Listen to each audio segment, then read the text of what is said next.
welcome to the Cellar. My name's Pete, and I got a great tutorial today on keyboard shortcuts. Probably it is the most requested tutorial that I've ever had. You're probably wondering why I'm wearing a mask. I'm actually promoting my new short film called Memorama, which will be coming out at the end of October. I'll be doing a series of tutorials to help promote the film until then, some which will involve the film and some which are, just highly requested, like this one today. So to start off this tutorial, I wanted to kind of go over a basic idea behind keyboard shortcuts and preface it with a few key points. The first point today is that keyboard shortcuts are essential to being a great editor. In today's world, between everything from your iPad and iPhone all the way up into the Premieres and the Final Cut Pros and Avid and all that kind of stuff, there are a lot of people out there that edit, and there are a lot of people out there that are talented editors. And what I mean by that is that they can essentially put together a piece, be it a story, documentary, an event, anything along those lines, and do it so it looks professional, it's well done. They've used a DSLR camera or even something less than that that still looks good, and they're able to cut the stuff together, maybe put on a music track, and it will look formidable. And you're in competition with that as an editor today, because it's kind of like, well, how do I stand out? If anybody can pretty much do that, well, how do I stand out? And there's definitely two ways. One is having the experience to make certain decisions and make the most of certain footage, and being faced with those predicaments and learning ways to guide around certain things, and then bringing that to each project. So that's experience is definitely one factor. Talent is definitely another factor, obviously, but I think one of the underrated factors is speed. And one of the things that has improved greatly for me as an editor in the last couple years is the speed in which I'm able to complete a project. So where once a video may have taken me 2 weeks, it now takes me 3 days. And you may say, well, how is that possible? Is it just keyboard shortcuts or so forth?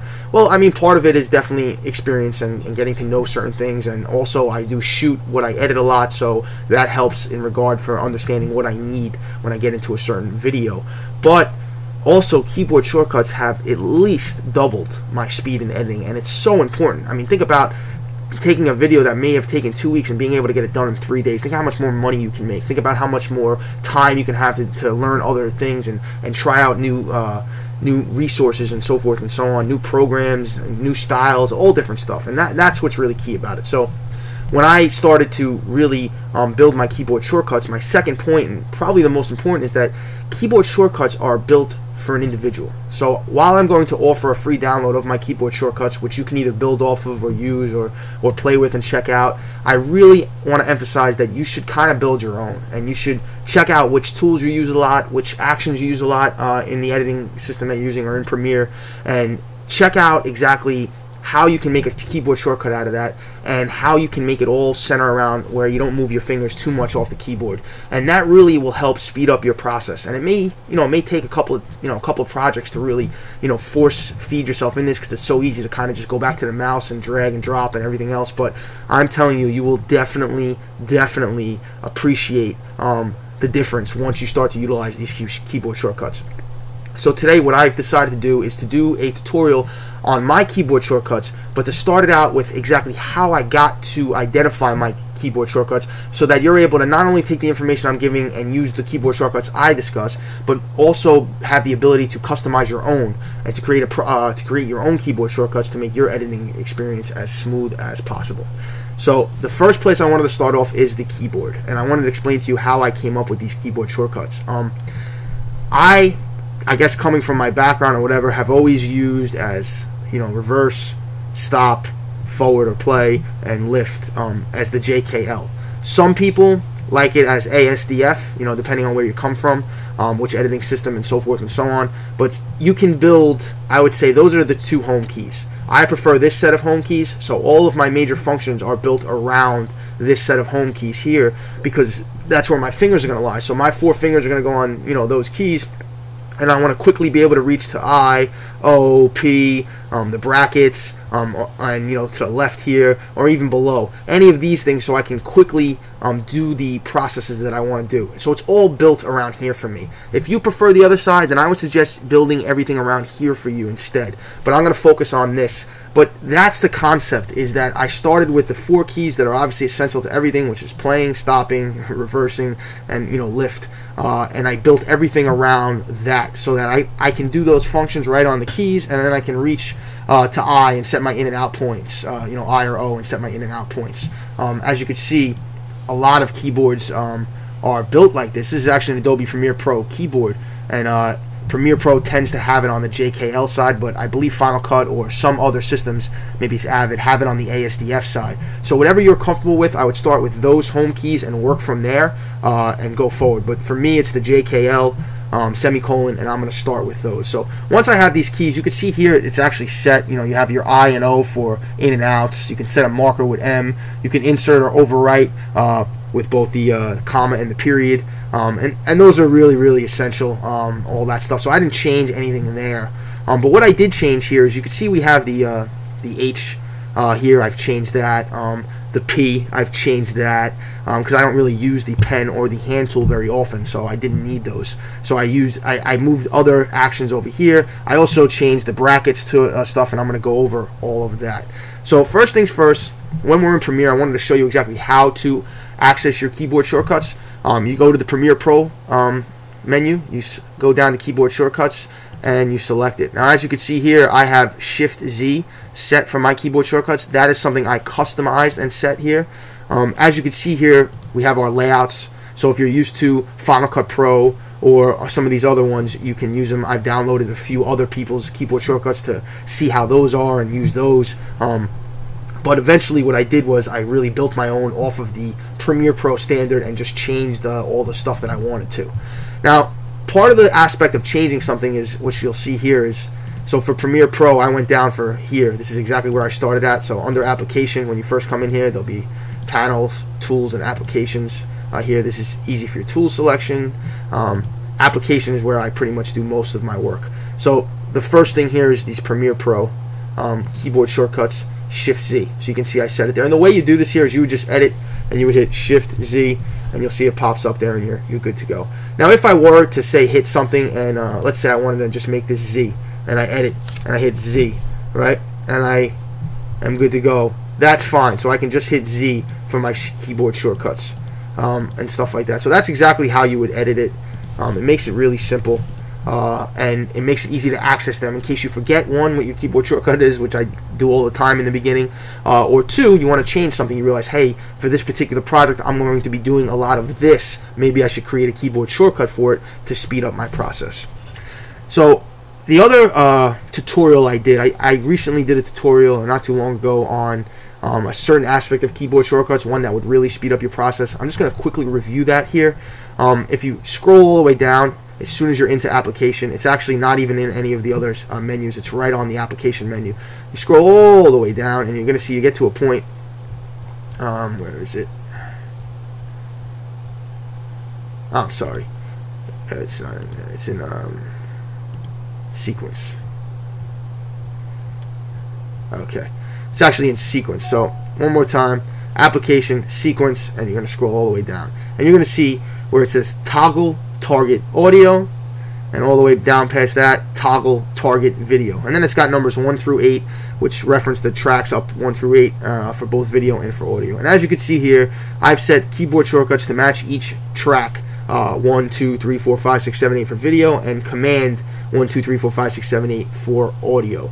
Now, I quickly went over this before, but I'll reference it again. You can see here we have all of these are your tracks. So if I wanted to toggle target video track 3, I would hit, as you can see here, I'll hit 3, and it's going to highlight that. And when I hit it again, it takes it off. Same thing for the audio. I would hold down Command 3, and it would highlight the 3 and take it off if I hit it again. And that gives me a quick way to highlight tracks and not highlight tracks, so that if I'm, using a razor tool, or making a cut, or putting on a default transition, or lifting and pasting, copying, overwriting, inserting, it lets me target the track that I want to use quickly on the keyboard just by pressing the number, or untoggle a track that I don't want to use as I'm inserting something.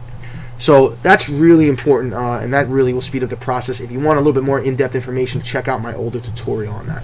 But let's move forward here, and I'll explain to you exactly what I was talking about in the sequences and in the clips.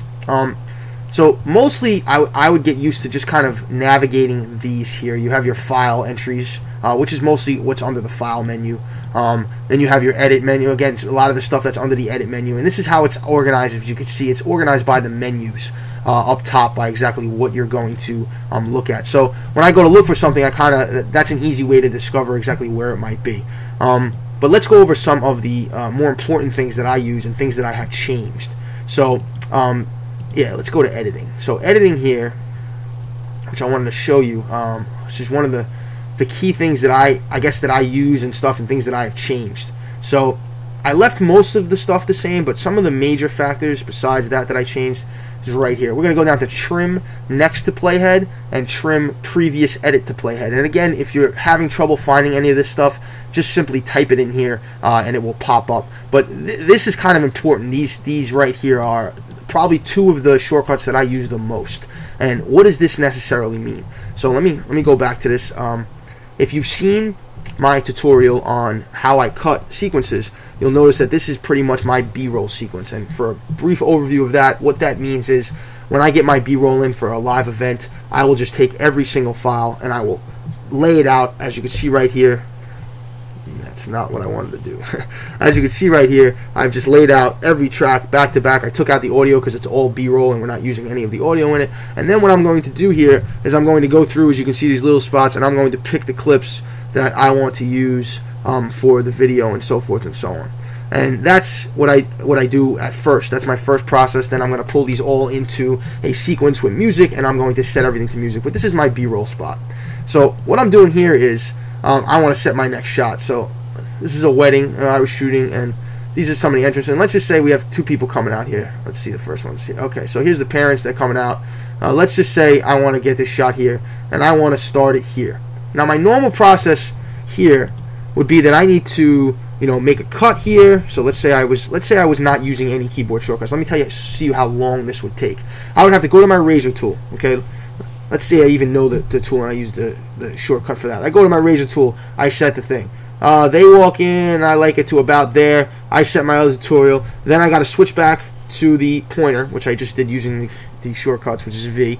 Then I got to go back and I got to delete this because I don't want that. And then I got to do the same process again. Let's say I'm coming on this next one here, and I want to start it here. Okay, I got the H thing again. I got to go here again. Oh, I like the way she turns. Yep, guy looks great. He dances cool. H, cut, bang. That right there was a minute of hell for me. I want to do that much quicker. So let's go back, and let's just, to make it easy, let's mark using M, which is for marker, which is again a standard one. That's one that they always use. Alright, and let's set this one more time. Boom. Okay. Alright, and now what I'm going to do is I'm going to delete all those cuts, and I'm going to drag this out again. Okay, and we're going to start over. And I'm going to show you what I'm going to do. So let's go to the first marker here. Here, this is the spot I originally want to pick. What I did now, if you remember, if we go back to the brackets here, and we go back to edit, and again I can just type this in, trim. So here we go, trim next edit to playhead. Now, do you see this right here? I have the brackets here. Now if we bring back up my keyboard here, and we take off that layer, that's these two buttons right here. So what I did was I set up these two buttons as a simple point. If I wanted to begin my edit somewhere, which means I'll trim the playhead to the beginning, I'm going to use this left bracket. If I wanted to have a clip and I wanted to end at that specific point, but it's overextended, I'm going to use this bracket. Okay?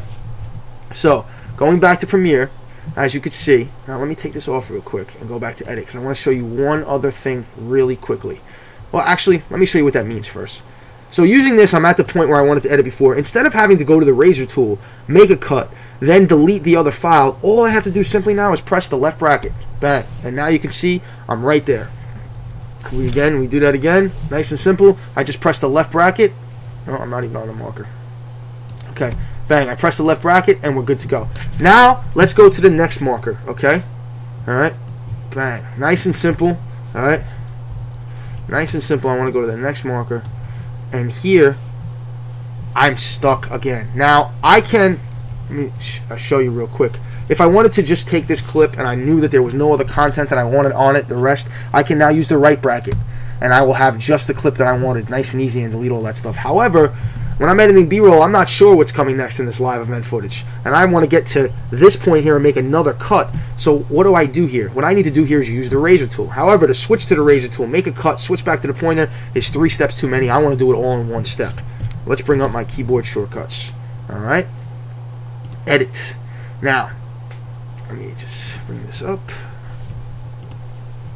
Okay. So, nice and easy.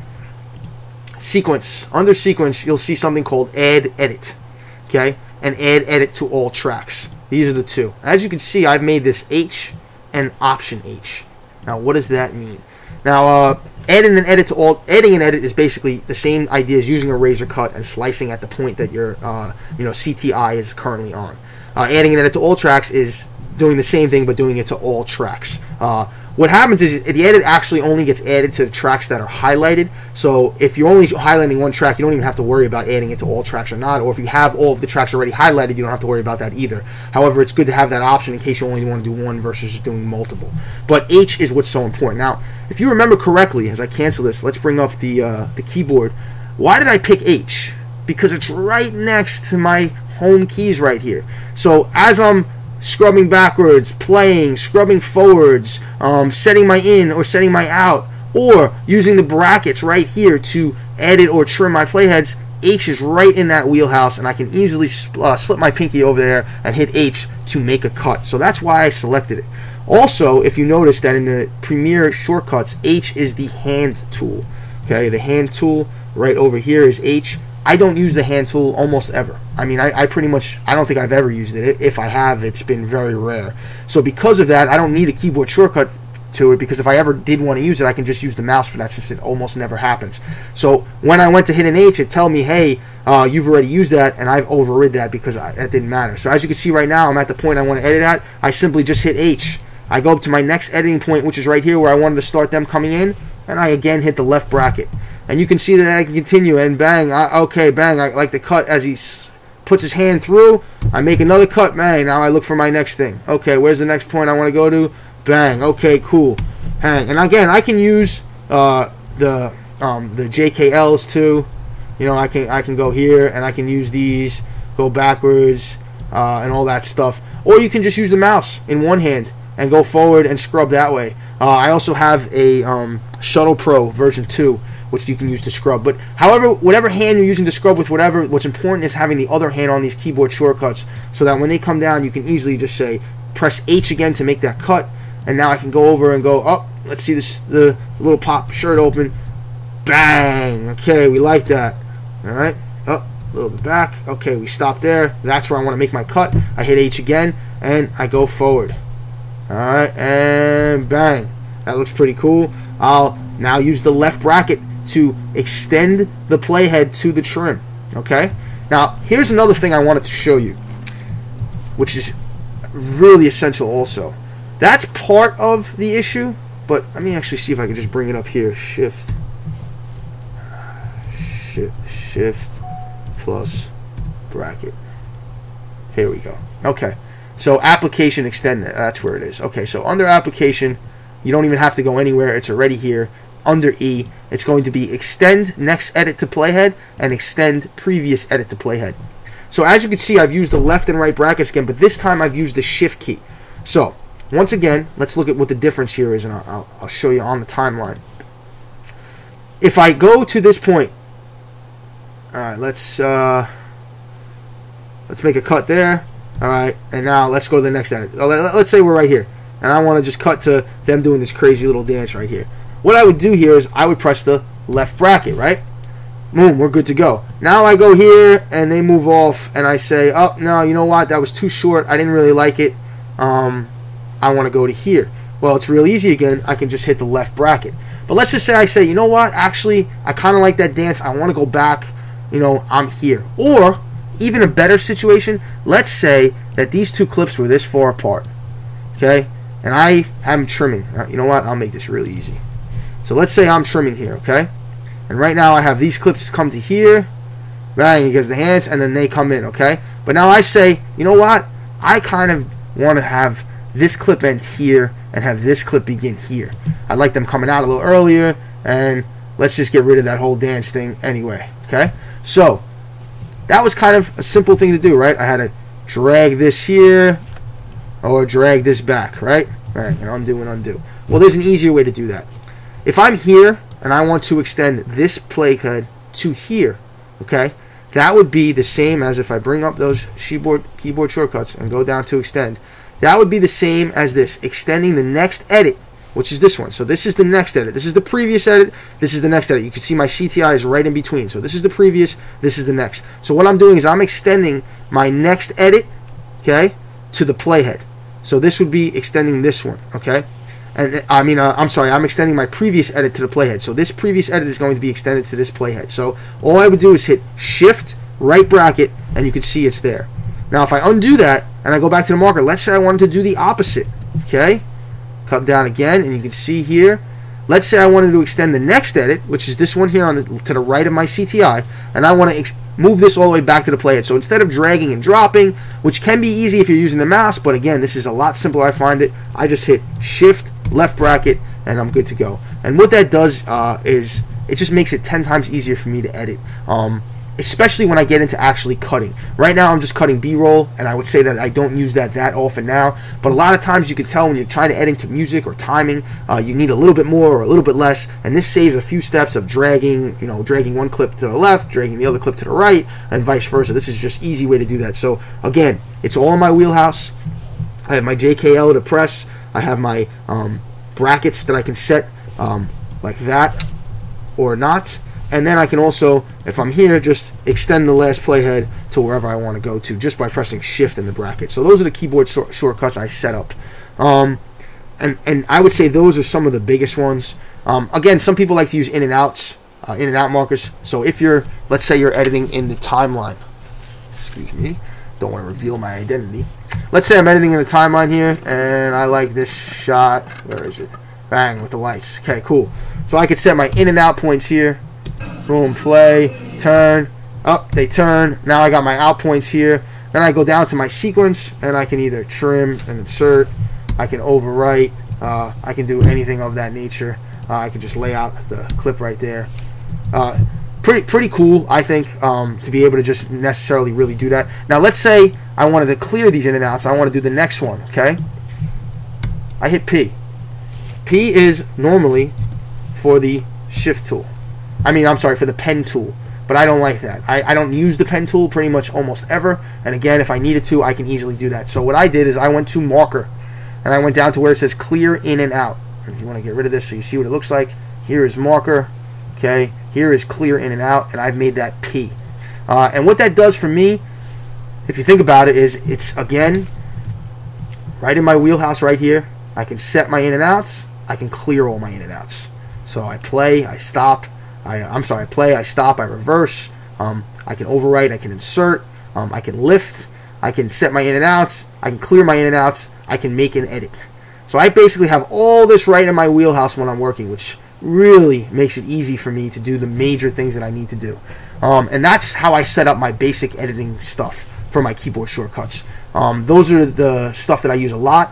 And then there was a few other things that became kind of important for me that I set up, and I'm going to go over those. So one of my other tutorials that I did referenced about using different frame sizes. So different aspect ratio. Well, not different aspect ratios, but different size. 1080p versus 720p. So I would shoot in 1080p, and then I would scale it down to 720p size. So let's say I wanted to make a new sequence here real quick, and I was going to make it 720p at 30 frames and set it there and open that up here and then drag it down below. Okay, now if I want to take this clip here, let's say I said, okay, I want to use that. I'm going to copy it here, I'm going to paste it here, or you can just drag it down, whichever makes it simple. And now let's go make this big. Okay, so here you can see it's scaled. So the normal way I would scale this to frame size is you would hit control, hold control and hit click, or right click on a PC, and you would go down to I'm sorry, you go down to having a brain freeze here because I haven't done this in so long. Here it is. Scale the frame size. You would go down to scale the frame size, you would click it, and bang, you're good to go. Well, since I was doing a lot of these edits, I don't particularly do this too much anymore because I have so much footage I don't need to. But if you're doing something like this where, you know, I found that I was going to be scaling footage 90% of the time, you know, anything I would take off of a 1080 sequence onto a 720p sequence, unless I was using the scaling or I wanted to scale or so forth and so on, that was definitely something that I was going to be doing a lot of. So instead of having to constantly right click, click, so forth and so on, what I did was I just set a keyboard shortcut for it. So I went in here and I option plus, actually opt plus S, and right here under clip, under video options, so that's where we're going to go. Application, clip, down to video options, and there's the couple things I wanted to talk about. The first thing is scaling to frame size. So I made that option S, S being scale, option S. So now quickly, if I just close this, I come here, if I hit shift, I'm sorry, if I hit option S, bang, you can see I scale the frame size or I don't, scale the frame size or I don't, and back to normal. And that was something that I was doing a lot of, so it became really really important to have a keyboard shortcut that I can quickly reference. Another thing that was to me something I was using a bit of at particular times was frame hold. Again, control click, frame hold here, and it brings up the options to frame hold. Well, I kind of got tired of that, so instead of this, if I wanted to frame hold, I just hit Command H. And again, if I hit Shift Z, you can see that here. If we go to clip, video options, frame hold, Command H. And again, H being hold, it was easy for me to remember, and Command H. So again, any particular time I wanted to make a still frame and bring up that menu where I can do the, you know, set on the in point and the out point, I can just hit Command H and that automatically does that. And finally, one of the other major things that I was using quite a lot of is when you edit to music, you know, you have certain editing points. So just real quick, let's say I was going to make a cut there, and then we were going to cut to here, you know, and we were going to cut to here, and then move this all the way down, and so forth and so on. So you know, real quick, bang, they walk in, and bang, you know, we're good to go. Walk in, and you know what? We don't even need that kind of crazy cut. Let's just go to here. I know this is really stupid that I'm even making this serious, but it really serves a point. So let's say there was a beat here, and the beat hit on this marker, and then the beat hit on this marker. And I say, well, you know, this clip is kind of the same as this clip. It's kind of boring for that jump, but I don't want to move this over. I want to replace this with something from the bin. So I go to this clip here, and I say, let's show everybody getting wild real quick in between. Bang, and I cut to there. Or you know what? I don't even need to set an out point. Let's just say I want to set that in point and go for it and so on. So now I want to make sure that this is highlighted in the video here. So as you can see here, because I have it off screen, I have this clip highlighted here. Alright, so first thing I do is I select the clip that's in my source monitor. If it's not selected already, I make sure that it's selected. Now that's my bin. And what's important about that is once that's selected in the bin, I can now easily replace this. If I wanted to do it manually, I would again hold Control, click, and I would go down to Replace with Clip, and I would go to have choices from Source Monitor, which is where this is, okay, from Source Monitor Match Frame, where it'll match the frames, and then from the bin, which is what I just showed you where my clip was highlighted. Now, I don't particularly like using the From Source Monitor for the most part. The reason being is I found that it is a little bit... it has some glitches every once in a while. Sometimes it'll give me a clip that's not actually in the source monitor, and I got to do it twice, which is kind of annoying. And also, a lot of the times what's in my source monitor, I just double-click from my bin anyway, so it's usually highlighted in the bin. And once I set the in and out frames, the bin registers that, so I don't really need the source monitor. So what I did was, I took a keyboard shortcut, and actually I'm going to find it because I don't know where it's hidden under, and I went to, that's it, clip, so application clip, and then replace with clip, which is right here, and it'll be a menu you'll have to bring down, and I have those three options here. So I made for this one option B, again B being bin. It was easy for me to remember, option key. And so now any particular time that I want to reference this clip, as you can see on this monitor here, this is my clip. If I want to just replace this clip, instead of having to drag and drop or insert or overwrite and make sure that they're the exact proportions, I just simply go option B. and bang, and we're good to go. And now it goes to there and comes in. Now the cool thing about this too is it will also reference any effects that I have in there. So let's say I did some, color correction or something, and it was a similar clip, or there were, some sort of setting or key frames that I made on this particular project, or some scaling. All of that would stay the same when I replace the clip from the bin. So all it's doing is taking the one video and putting in exactly this. So again, if this was scaled already, as you can see here, let me just undo. Let's say I scaled this in. So now it's scaled. If I replace the key by again pressing Option B, you can see it's scaled in again. If I want to unscale it, I press Option S and I'm unscaled. So you can see how quickly this really helps me set what I want to do. So some of the major things I'm doing when I'm editing, I'm trimming from to certain points and certain playheads when I'm scrubbing.